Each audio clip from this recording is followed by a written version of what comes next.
أرست زينام كتما حرر نصقات تاريخا مسرت بزغبر ملكعو هنصت كتمان قطبانا بمكيار تركب كبلو مكتل قداماي ሚኒስትር ተመስገን ጥሩነህ ተዛሪቦም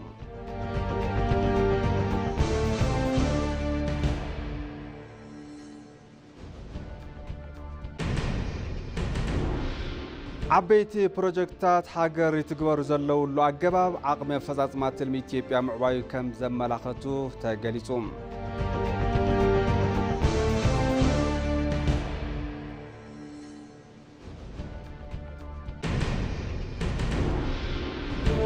كاب زينوصاي غاندان هوندراسن كاب أمريكا ز سجوجو سدتنياتات قبلات تسمع معن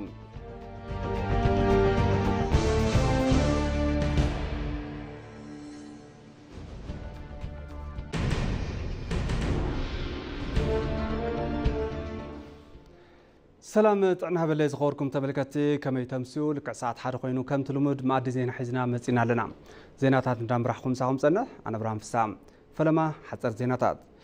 كتما حرر نصقات تاريخا مسرت بزغبر ملكعو هنصت كتمان قطبان اب مكيار تركب كبلو مكتل قداماي ሚኒስትር ተመስገን ጥሩነህ ተዛሪቦም مكتل قداماي ሚኒስትር ተመስገን ጥሩነህ كتما حرر نتمالي بذكر ملكعو لومي لمعات نتاريخ السيد بزغبر ملكعو هنصت كتمان قطبان اب مكيار تركب كبليهم غليصوم زلوم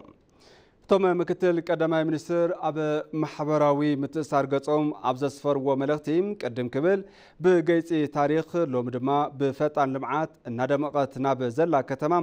ሰላምን ሞዛይክ ሕብረት ህዝብታትን ናብ ዝኾነት ከተማ حرر አቲና ለና ክብሎም ተዛሪቦም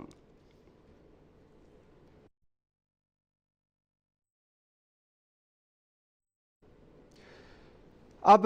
واناوي حجراوي زواون علم لخاون قدات تخرت بمقبار نلعلو تمرارحات كالات فيدرال زوهاب سلطنا مجمارو تحبيروم اتي سلطنا ناب تمثاليت حجر بزتساقر حلمي بلعول تقهات زت امامن صباح مسرح بزول مري حسابيو أب كتما دي سابا مكياد جميرو زلوم اتي سلطنا كساب حزي أب استمزقو سرعة لمعاتن سناي ممحدارن عفتاتموم أب قطالي أنفتات تخرتن أب تلمي بجت عمد كل تشحن 18 تخرتو زغبره كم زخونه متحابرتي ودابتات تكالات فيدرال تزاريبوم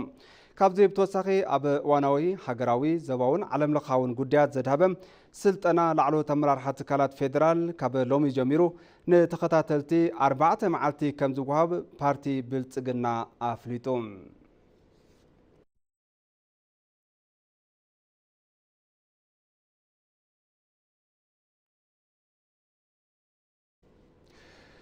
مهران بهراوي مرددا ناي بعلو مجام كقبرو اللووم كبل كوميشن هاجراو زتا إثيوبيا أفليتلوم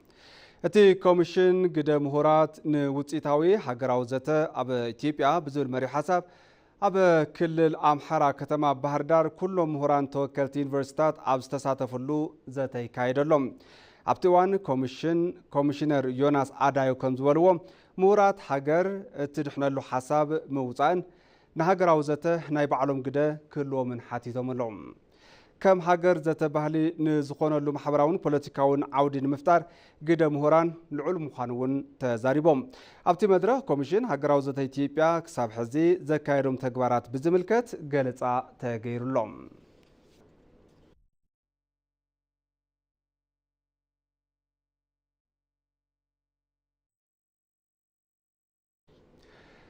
أب بورد مرتاز تمزجبو 11 بارتيات بوليتيكا حدا تأمور حجر لخ بارتي مسيرتهم تبايلهم تأمور بارتي زمسرتو الدبات أجو نفتحن ديمقراسين أجو بيراوي شنغو تجراي ديمقراساوي بارتي حزبتات دونغا موچا ديمقراساوي منقص خاص بيرسب أرغوبا بارتي جنبار ناتنت عفار ديمقراساوي بارتي جامو ديمقراساوي ودو حزبتات كافام حملواي بارتي كافان ديمقراساوي منقصاص حزبتات غامبيلان يوم توم بارتيتات لومي مسرات غباي ناكايد كم زركو استغلط انتخون اب زحلف عامت نمطمار زخولم ملكعتات نمملا زخولو كنتات كاب ممچچاو حليفو حدا عامت مدلوات اناغور مصرحم تحبيرلهم ኣብቲ መስራቲ ጉባኤ መደረ ዘስምዓ ኣካቢት ብሄራዊ ቦርድ መረፃ ኢትዮጵያ ሜላተወርቅ ሃይሉ እቶም ፓርቲታት ፖለቲካ ኣፈላላዮም ብምጽባብ ሕድሕዶም ብምክባር ኣምር ሓደ ምዃኖም ዝምስገን ተግባር እዩ ኢለን።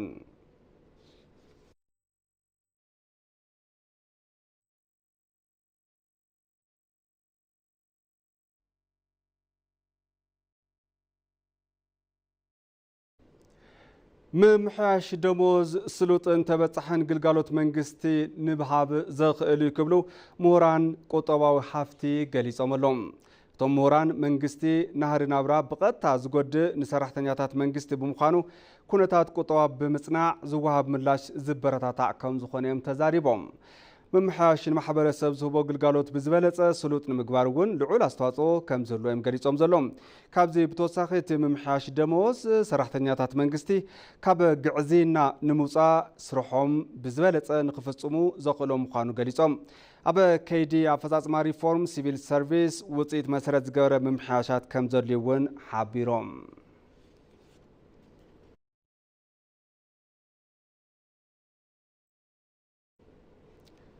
መንግስቲ ጸገም መንበር ኣባይቲ ብዘላቂ ንምፍታሕ ምስ ውልቀ ልማዕቲ ዘሳልጦም ስራሕቲ ኣጠናኺሩ ንምቕጻል ቆራጽ ከም ዝኾነ ሚኒስትር ከተማን መሰረተ ልምዓትን ኣፍሊጡሎም። ሃቢታት ፎር ሂዩማኒቲ ኣብ ኢትዮጵያ ኣብ ቀረብ መንበር ኣባይቲ ኣብ ዘሳልጦ ዘሎ ስራሕቲ ዝጠመተ ዘተ መዳርግቲ ኣካላት ኣሳሊጡሎም። ሚኒስትር ዴታ ሚኒስትር ከተማን መሰረተ ልምዓትን ሄለን ደበበ ኣብቲ ዘተ ተረኺበን ከም ዝበሎ መንግስቲ ድሌት ቀረብ መንበር ኣባይቲ ዜጋታት ንምምላእ ትኩረት ሂቡ እናሰርሐ ይዝርከብ። ነዚ ድማ ልምድን ተመክሮን ሃገራት ምቕሳም ዝማዕበሉ ቴክኖሎጂታት የተዓውድን ኣብ መጽናዕቲ መሰረት ዝገበረ ኣማራጺ ልምዓት መንበር ኣባይቲ ተግባራዊ ምግባርን ይግባእ ኢለን። ብፍላይ ድማ በልምዓት መንበር ኣባይቲ ምስ ዝተዋፈሩ ውልቀ ልማዕቲ ብምትሕባር ዝሳለጡ ስራሕቲ ተስፋ ዝህቡ ከም ዝኾነ ሓቢረን ዘለዋ። ምስ ሃቢታት ፎር ሂዩማኒቲ ዝተገብረ ዘተ እውን እዞም ስራሕቲ ብዝበለጸ ንምጥንኻር ከም ዝሕግዝ ኣረድየን። መንግስቲ ምስ ውልቀ ኣልማዕቲ ብምትሕባር ዘቕርቦ ቀረብ መንበሪ ንምስፋሕ ብቆራጽነት እናሰርሐ ከም ዝርከብ ተዛሪበን ኣሎ። ዋና ፈጻሚ ስራሕ ሃቢታት ፎር ሂዩማኒቲ ጆናታን ሮክፎርድ ብግዶም እቲ ትካል ኣብ ትሑት መነባብሮ ዝርከቡ ዜጋታት ቀረብ መንበር ኣባይቲ እናቕረበ ከም ዝኾነ ገሊጾም።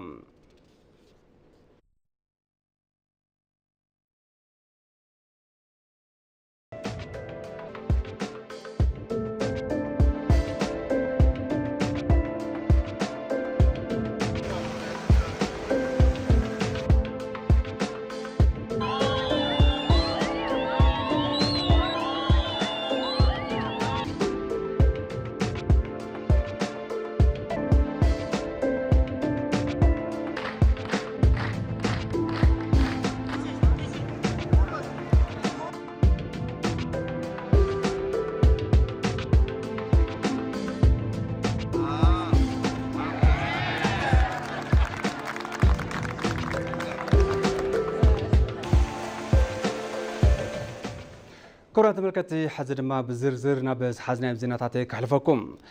عبيتي بروجكتات حجر يتكبرلو زلولو عقباب عقمة فزازما تنمي إثيوبيا معوايو كام زملاقت تقاليصولهم نأتقباب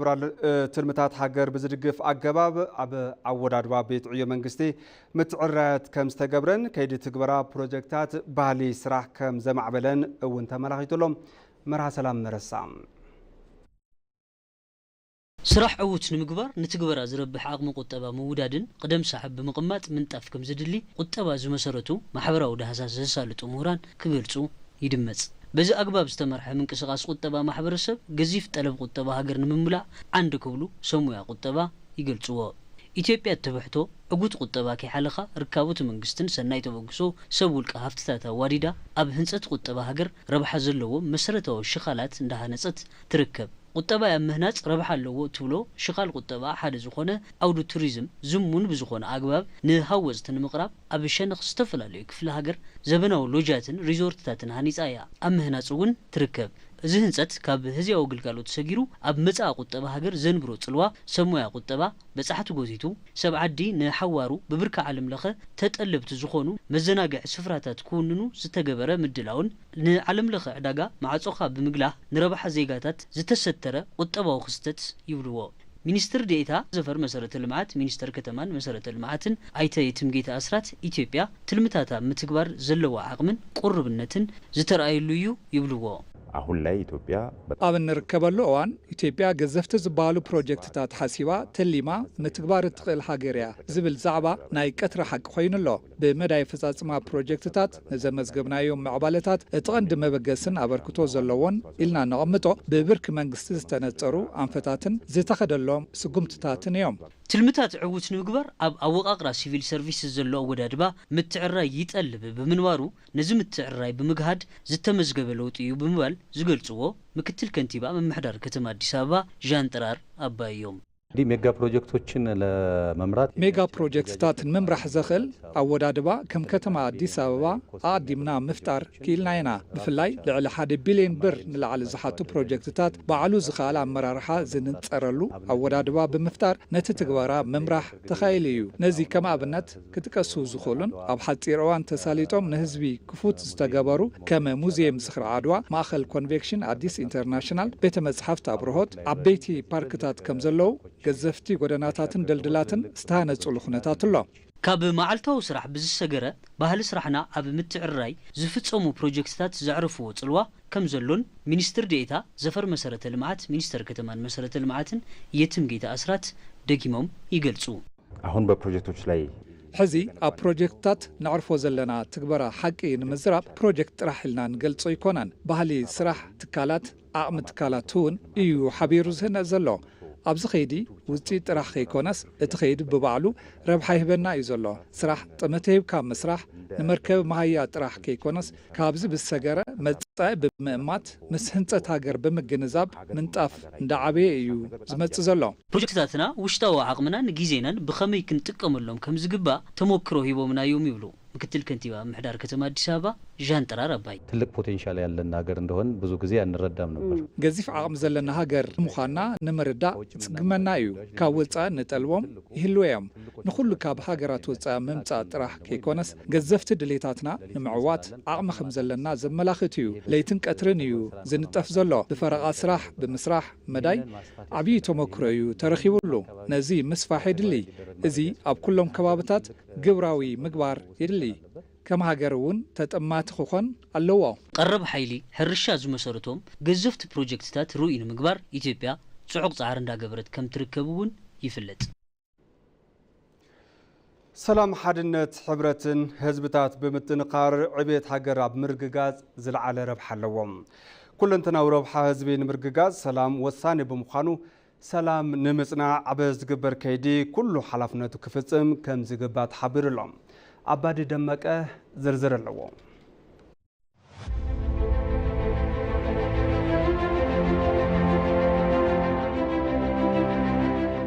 ተስፋን ሕልምን ዜጋታት ዝገሃድ ብሰላማዊ ኩለንተናዊ መንቅስቃስ እዩ ሰባት ወሊዶም ንኽዕብዩ ወፊሮም ንኽኣቱ ርሂጾም ፍረ ረሃጾም ንክረኽቡ ነጊዶም ንከትርፉ ሓሪሶም ንከፍርዩ ተማሂሮም ንክመራመሩ ተመራሚሮም ድማ ንክምህዙ ኮታስ ህይወቶምን ንብረቶምን ውሑስ ዝገብሩ ሰላም እንትህልዩ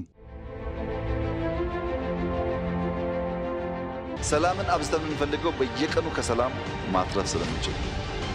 ከሰላም መታተረፈው ኢትዮጵያ ናት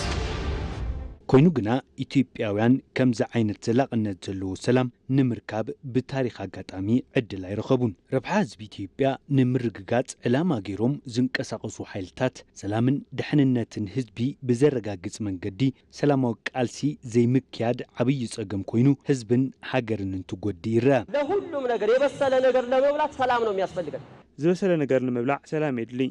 ክፍአት ኩናት ካብ ዝሓለፈ ኩናት ጀሚሩ በተደጋጋሚ ርኢናዮ ኢና ሁሉ ይፈልጥ እዩ ሁሉ ድማ ተማሂሩ እዩ ሰላም በጣም እጅግ አስፈላጊ ነገር ለሰው ልጅ ወጥቶም ለመግባትም አስፈላጊ ነገር ነው ሰላም ወጪኻ ንምእታው ወሳኒ እዩ ብሓፈሻ ሰላም ንወዲ ሰብ ብጣዕሚ ወሳኒን ዘድልን ጉዳይ እዩ ከም ሃገር ብዙሕ ጸገም ሓሊፍና ኢና ሕዚ ግና ዘሎ ሰላም ክቕጽል ንምግባር መንእሰይ ጠጠው ኢሎም ክሓስቡ ይግባእ ረብሓ ህዝቢ ንምርግጋጽ ተዓሊሙ ዝግበር ዝኾነ ይኹን ቃልሲ ኩሉ ግዜ ሰላማዊ ክኸውን ከም ዝግባእ ዝሕብሩ ፖለቲከኛታት ቤትን ምዕባልን ህዝብን ሃገርን ብዘይ ሰላማዊ ፖለቲካዊ ቃልሲ ክረጋገጽ ኣይኽእልን ይብሉ ኣብዚ ኸይዲ ዕላማኦም ንምዕዋት ዕጥቃዊ ቃልሲ ከም መማረጺ ወሲዶም ዝቃለሱ ሓይልታት መንተ ረብሓ ህዝብን ሃገርን ዝርርብን ምይይጥን ክቅድም ብምግባር ሰላማዊ ፖለቲካዊ ቃልሲ ክመርጹ ይግባእ ይብሉ የሰላማዊ ትግል አማራጭ የሌለው ነው ኢትዮጵያ ውስጥ ኣብ ኢትዮጵያ ሰላማዊ ፖለቲካዊ ቃልሲ ምክያድ መማረጽ ዘይብሉ ጉዳዩ ቅድሚ ሕዚ ዝተኸፍለ መስዋዕትነትን ወለዱን ያክሪኻ ብዝርርብ ብምይጥን ሰላማዊ መንገድን ሕቶ ፖለቲካ ምምላስ ዝከኣለሉ ዕድል ምፍጣር የድሊ ሰላማዊ ፖለቲካዊ ቃልሲ ካብ ምምራጽ ወጻኢ ምስ ዝንቀሳቐሱ ሓይልታት ዝቃለሱ ኣካላት ንህዝቦምን ንሃገሮምን ክብሉ ብሰላማዊ መንገዲ ናብ ወገኖም ተጸምቢሮም ሰላሞም ክሕልው ከም ዝግባእ ዝተሓበረ እንትኸውን ነዚኦም ብምምዓድ ናብ ሰላማዊ መንገዲ ክመጹ ኣብ ምግባር ግደ ዓበይቲ ዓድን መራሕቲ ሃይማኖትን ወሳኒ እዩ ለሰላም መስራት አለብን የሰላምን መንገድ ነው መከተል ያለብን ስለዚህ ሰላም ተዘይሃልዩ ህይወት አይህሉን መንገድ ሰላም ክንከተል ይግባእ ሰላም ንምርካብ ኩላህና ክንፋቀርን ክንፋቶን ይዝግበአና ሓድነትን ሕብረትን ክህልወና ኣሎ እዚ ብምግባር ንሕና ኾነ ሃገርና ሰላም ንምግባርን ሃገር ንምዕባይን ክንሰርሕ ኣለና ይሄ ሰላም እንዲመጣ ሰላም ንኽመጽእ ሰላም ኣብ ዘይብሉ ከባቢ ዓበይቲ ዓድን ሽማግለታት እቲ ከባቢ እቲ ጸገም ናብ ዘለዎ ከይድካ ምቅርራብ የድሊ በሀገር ላይ የተቃጣው ነገሮች የሚመለሱት ኣብ ልዕሊ ሃገር ዘንጸላለወ ሓደጋ ዝምለስ ጸሎትን ልመናን ናብ ኣምላኽ ብምብጻሕ እዩ ስለ ዝኾነ ከም ሃገር ምዝርራብ ኣድላይ እዩ ከም ሃይማኖት ድማ ጸሎትን ልመናን ምግባር የድሊ እዩ ሓድነትን ሕብረትን ወሳኒ እዩ ህዝቡ እነዚህ ሰላም ሕብረተሰብ ሰላም ንዘደፍርሱ ጉጅለታት ግደፉ ክብል ይግባእ መንግስቲ ኢትዮጵያ ንሰላም ብዘርአዮ ተደጋጋሚ ቁርብነትን ተበግሶን ዝተፈላለዩ ሓይልታት ሰላማዊ ቃልሲ ንምክያድ ብምውሳን ናብ ወገኖም እናተጸምበሩ ከም ዝርከቡ ይዝከር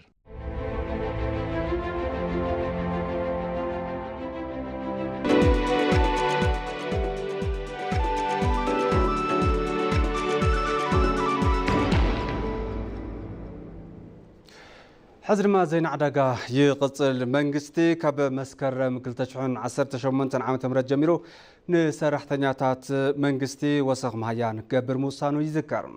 منستر نقدن زواو متأسارن نتي ممحيش مهيا صعبو بزي أقباب وسخ واقع نزقور نقادو سقمتي كمز وصد آتنكي قلوم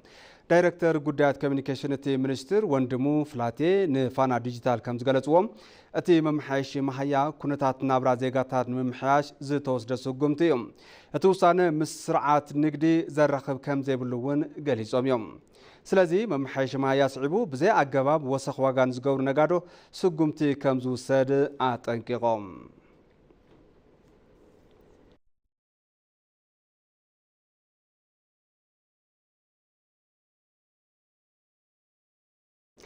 حزر ما نب زينات أخسر أوغندان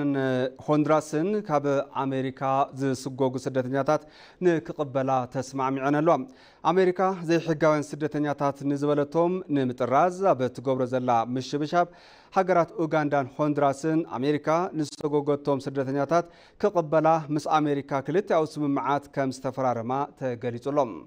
أوغندا بدوب مكسيكو حتى عقبة زغرب قصرهم زي تجلس أفريقيانن إسيويانن سدتنياتات كتقبل تسمع عن كلام هوندراس دما سبينيا كاب زاربولن أمايت هاجرات نزمتو سدتنياتات كتقبل مس أمريكا تسمع معلم بمسارات تسمم أوغندا زخون جبن كساب زي حلوم استطرزو سدتنياتات كتقبل دلوت مخانا مع خنزينا CBS الرقاقيزوم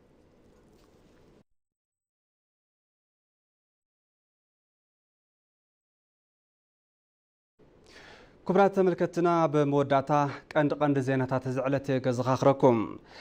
كتما حرر نصقاتات تاريخا مسرت بزغور ملكعو هنصت كتمان قطبان اب مكيار تركب كبلو مكتل قدما منستر تمسكن طرونه تزاريبوم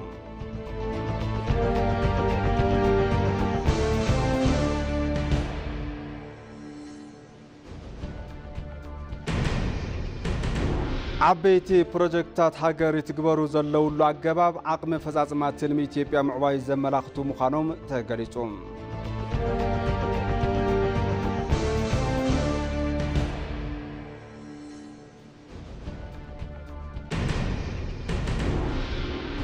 ካብ ዜና ወፃኢ ኡጋንዳን ሆንዱራስን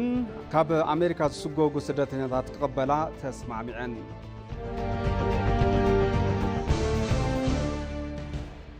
ባርከስ ተመልከትና ዜናና በዚ ዛዘም ስለምክታልኩም ኣዚና ነመስግን። ሰላም